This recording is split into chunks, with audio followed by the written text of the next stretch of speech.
আমি আর দেরি সহ্য করতে পারছি না।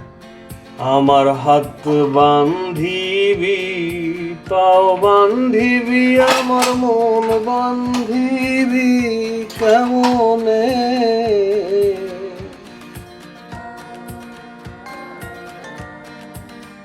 এই যে আমার রোস্ট পাগলা বিড়াল আজকে ধরা খেয়ে গিয়েছে রোজা রেখে।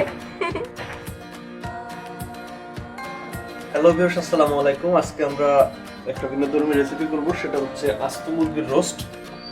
সোম্মা অনেকদিন ধরে বলতেছিল একটা আস্ত মুরগির রোস্টের রেসিপি করার জন্য, কিন্তু সময় সুযোগ মিলে উঠেনি। তো আজকে আর কি ফাইনালি করে ফেললাম ভিডিওটা। দেখতে পাচ্ছেন এখানে দুটো মুরগি নিয়ে নিয়েছি। এটা হচ্ছে সোনালী মুরগি বাজারে বলে, জানি না জাত বা নাম কি, মনে হচ্ছে একটু ছোট। তাহলে এটা তোমার। সুন্দর করে পরিষ্কার করে ক্লিন করে নিতে হবে। গলা কিভাবে থাকবে? আস্ত মুরগি না হলে তো ফিল আসবে না। ঠিক আছে, গলা সহ আস্ত মুরগি। হ্যাঁ, আমাদের রোস্টের জন্য কি কি উপকরণ নিচ্ছি সেগুলো আপনাদের একটু দেখিয়ে দিচ্ছি। এখানে পেঁয়াজ নিয়েছি কি পরিমাণ? আনুমানিক 4 টেবিল চামচ।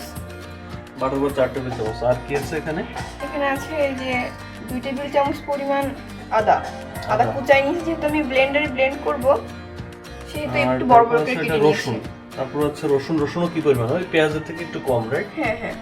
তারপর হচ্ছে এখানে লাল, সবুজ, হলুদ, আর কোনো রং নেই? 4-5টা। যাই হোক, এখানে আর আছে 1 কাপ পরিমাণ টক দই। এখানে হচ্ছে একটা জয়ফলের অর্ধেক আছে, জয়ত্রী, আর এই যে 4টা কি বলে এটাকে, তেজপাতা, লাস্কাটা। আর এখানে নিচে হচ্ছে বাদাম বাটা। আর এটা হচ্ছে রেস্তার জন্য পেঁয়াজ কুচি। আর এটা হচ্ছে মুরগিটা শক্ত রাখবে, এর জন্য হচ্ছে কিছুটা লেবু নেওয়া হয়েছে। গোলমরিচের গুঁড়ো কি লাগবে? একটু দিব ভাবছি, একটু ফ্লেভার আসে। এইগুলো আসলে বেটে নিতে পারলে ভালো হয়, কিন্তু আমার কাছে ব্লেন্ড করে নেওয়াটা সুবিধা মনে হয়। তো আমি এখন এগুলোকে ব্লেন্ড করে নিচ্ছি।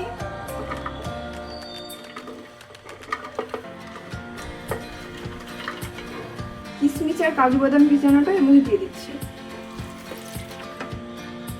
আর দিচ্ছি জয়ফল আর জয়ত্রী। ব্লেন্ড করতে যদি কিছুটা পানি লাগে, সেই পরিবর্তে আমি টক দই দিয়ে দিচ্ছি, মানে 1 কেজি 2 কাজ আর কি।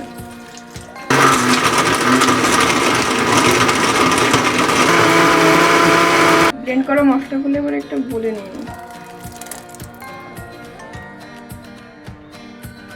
আচ্ছা, এখন গুঁড়া মশলাগুলো দিয়ে নিই।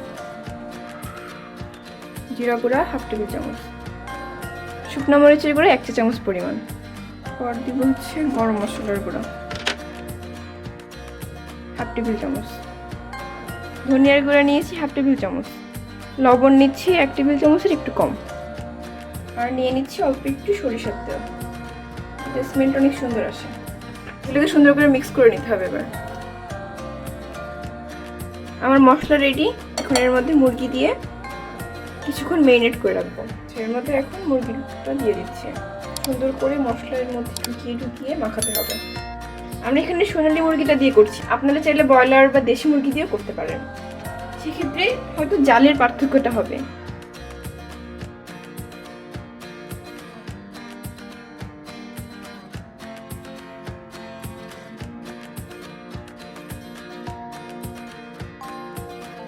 এবার এটা একটা পলিথিন র্যাপ দিয়ে বায়বদ্ধ করে 1 ঘন্টা মতো রেখে দিব রেস্টে। প্রায় 45 মিনিট হয়ে গিয়েছে, মাংস ম্যারিনেট হয়ে গিয়েছে। এখন প্রথমে পেঁয়াজের ব্রেস্তা করব, এরপরে মাংসের দিকে যেতে হবে। এখানে একটু বেশি করে তেল নিয়ে নিচ্ছি, কারণ বেরেস্তা করতে গেলে তো তেল অনেক বেশি লাগে, আর বেরেস্তা করার পর যে তেলটা থাকবে ওই তেলটা দিয়ে আমরা রান্না করব।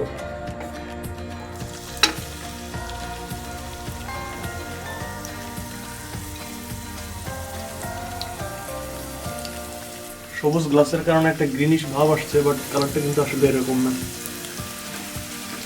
বেরেস্তা কিন্তু বেশি ভাজি করলে আবার ভালো লাগে না, আমার একটা লালচে ভাব আসলে মোটামুটি একটু লাল করে দিতে হবে, কারণ পরে আরো একটু কালার চলে আসে।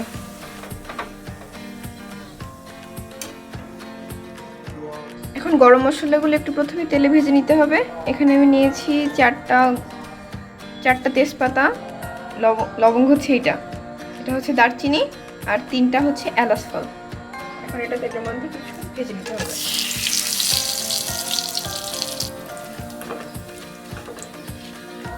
বেশিক্ষণ কিন্তু ভাজার প্রয়োজন নেই, একটু ঘ্রাণ ছেড়ে দিলেই হয়ে গেছে। এখন আমরা মুরগিটা দেব এর মধ্যে। আমরা 50 মিনিট মতো মেরিনেট করে রাখছিলাম। আপনারা যদি বেশিক্ষণ রাখতে পারেন সেক্ষেত্রে ভালো হবে আরো। আচ্ছা, এখন এই মুরগির পা দুইটা যাতে ভাজার সময় ছাড়িয়ে না দেয় তার জন্য একটু বেঁধে নিচ্ছি। মুরগিটা নিশ্চয় এখন মনে মনে বলতেছিল, আমার হাত বান্ধিবি, পাও বান্ধিবি, আমার মন বান্ধিবি কেমনে। এটার মধ্যে এটা দিয়ে দিচ্ছি।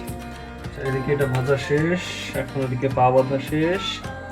এখন মুরগিগুলো সরাসরি চলে যাবে তাদের বাথটাবে না। একটা হলো ভালো গেল। সবকিছু ভাজতে হবে।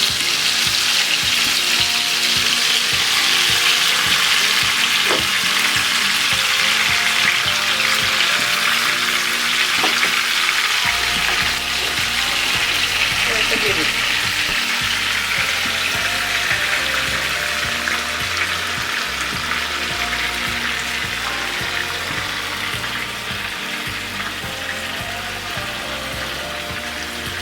এটা কি করলা তুমি? এটা এই কি করলে? এটা তুমি মুরগির পা বেঁধে দিলে কিন্তু হাত তো বাঁধো নাই। হাতকে ব্যবস্থা করা হবে, ধরতেই পারি না আমি এক হাত দিয়ে। ঘুরাবে কিভাবে? ওকে, বুঝছো?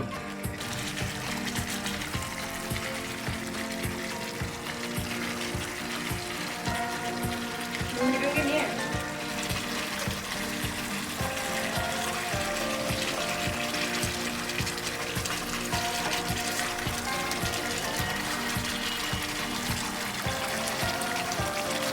সুন্দর একটা কালার চলে আসছিল বুঝছো? স্মেল করছি, স্মেল আসছে অনেক সুন্দর। দেখো তোমার হাত। প্রতি 5-10 মিনিট পর পরই আর কি উল্টিয়ে দিতে হবে, flip and rotate after every 5 minute. এখন ব্রেস্তাটা প্রস্তুত করে নিতে হবে। আর ব্রেস্তা প্রস্তুত করার জন্য প্রথমে এই দিয়ে দিচ্ছে চিনি। কতটুকু দিবা? তুমি যদি মিষ্টি খেতে পছন্দ করো দাও, আর একটু দাও। নর্মালি 2 টেবিল চামচ দিলেই হবে, আপনারা যে যেমন মিষ্টি পছন্দ করেন তেমন নেবেন। সরি 2 চা চামচ। তা আমি একটু মিষ্টি লাভার, তো এই জন্য আমার ভালোবাসা একটু বেশি দিচ্ছে। আর দিয়ে দিতে হবে লেবুর রস 3 টেবিল চামচ। 3 টেবিল চামচ? এতটা রস হবে? হ্যাঁ, খানিকটা হলো। টাকা না দিই না। দর্শক আপনার মধ্যে স্বাদ মতো দিয়ে নেবেন। হ্যাঁ, আমাদের কাছে মনে হচ্ছে এটুকু ঠিক আছে। এটা মচমচে থাকা অবস্থায় ভেঙে নিতে হবে কিন্তু। হ্যাঁ, বেরেস্তা ভাজার 3টা টিপস দিচ্ছে আমাদের রাঁধুনি। হ্যাঁ বলেন ম্যাডাম। এক হচ্ছে দেশি পেঁয়াজ হতে হবে, 2 ডুবো তেলে ভাজতে হবে, আর 3 হচ্ছে পেঁয়াজটা হালকা ব্রাউন হলে তুলে ফেলতে হবে। একদম ব্রাউন করে তোলা যাবে না, কারণ তোলার পরে আবার কিছুটা কালার চলে আসে। ওকে, থ্যাংক ইউ।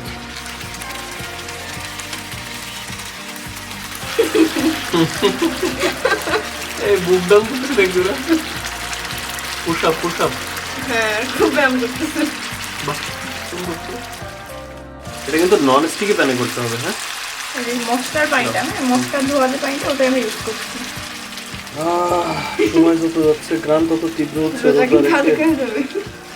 রোজা রেখে আসলে রান্নার ভিডিও করা একটা চ্যালেঞ্জ, এবং এটা আসলে কি আর বলবো। আর তারা যদি রোস্ট না ভাজে এটা কথা নেই। ফুলকি হাফ কাপ দুধ দিয়ে দিচ্ছি আমি। দুধ দিলা কেন? এটা কিন্তু মিষ্টি, আর দুধ দিলে গ্রেভি হয় অনেক। ওকে, খুলে আসতেছে মাংস। এই যে দেখেন, এই যে মাংস খুলে আসছে, মনে হচ্ছে সুন্দর সেদ্ধ হয়ে গেছে না? ফিরে এলাম রান্না শুরু করার প্রায় কতক্ষণ হবে, 30 মিনিট পর। দেখুন কালারটা কেমন আসছে, ঘ্রাণটা যা আসতেছে না, ঘ্রাণ যদি ক্যামেরায় ধরা যাইতো তাহলে আপনাকে বুঝতে হবে কি অবস্থা। পেঁয়াজের পেস্টটা এখন দিয়ে দিচ্ছি সব সাথে। এটা ধুয়ে পানিও দিয়ে দিচ্ছি। হচ্ছে এখানে ধরেন হাফ টেবিল চামচ পরিমাণ আছে। আচ্ছা, ঘি দিলে সুন্দর একটা ঘ্রাণ আসবে। আর কতক্ষণ? প্রায় হয়ে গেছে, কিন্তু কতক্ষণ দিয়ে কি হয়, তুমি তো রোজা। আমাদের রান্নার কিন্তু শেষ প্রায়। এই দেখুন মাংস ফুলে আসছে, মানে সিদ্ধ হয়ে গেছে। এই যে আমার রোস্ট পাগলা বিড়াল আজকে ধরা খেয়ে গিয়েছে রোজা রেখে। সমস্যা নাই, ইফতারের সময় কষে দিবেন। আজকে রমজান বলে তোমার সাথে কিছুক্ষণের জন্য আমার সাময়িক ব্রেকআপ।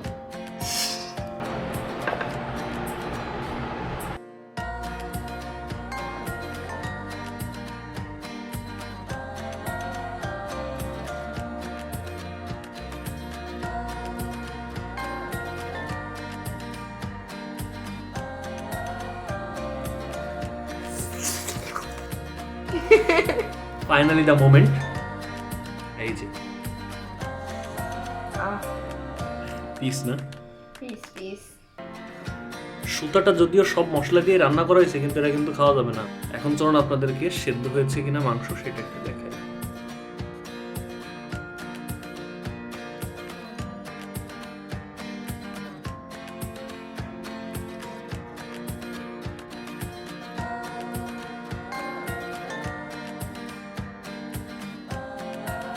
সুন্দর সেদ্ধ হয়েছে, বুঝতে পারছেন না? আমি আর যেটা সহ্য করতে পারছি না। Super, thank you so much. Taste কেমন হয়েছে সেটাকে বলো। আলহামদুলিল্লাহ, অসাধারণ। না, খেয়ে কেমন হয়েছে সেটা আমি আপনাদেরকে বলে দিচ্ছি, আর আপনারা তৈরি করে আমাদেরকে জানাবেন আপনাদেরটা কেমন ছিল।